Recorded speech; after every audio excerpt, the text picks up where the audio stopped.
কৃষক বন্ধু, আমরা আপনাদেরকে দেখিয়েছিলাম বোভাইন ইফিমেরাল ফিভার বা 3 days সিকনেসের যে গরু, অর্থাৎ 3 দিনের যেই জ্বরগুলো অথবা কোথাও কোথাও মিনা জ্বর বলে থাকেন, এই জ্বরের 3 দিনের মধ্যেই এমনিতেই সেরে যায়। কিন্তু মাঝে মাঝে দেখা যায় কি যে গরুর তীব্র ক্যালসিয়ামের ঘাটতি দেখা দেয় এবং গরুর সমস্ত শরীর ফুলে যায়, বাতাস জমে যায় শরীরে। পাশাপাশি লাঞ্চের মধ্যে ইনফেকশন হয়, হাঁ করে নিঃশ্বাস নেয়।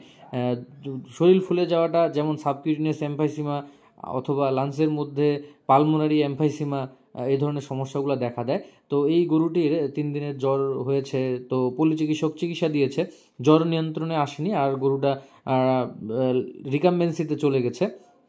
তো এখানে সবথেকে যেটা জরুরি বিষয় সেটা হচ্ছে, এ ধরনের সমস্যা যদি দেখা যায় যে 3 দিনের জ্বর সাধারণ চিকিৎসায় ভালো হচ্ছে না, তখন অবশ্যই একজন রেজিস্টার্ড ভেটেরিনারি চিকিৎসকের পরামর্শ গ্রহণ করবেন। তাহলে আপনার প্রাণীটি দ্রুত সুস্থ করা সম্ভব। নচেত আপনি যদি একের পর এক জ্বরের ওষুধ ব্যবহার করেন, তাহলে কিডনি ফেলিওর হয়ে গরুটি মৃত্যুর পর্যায়ে চলে যেতে পারে। তাই বোভাইন ইফিমেরাল ফিভারে সাবধান।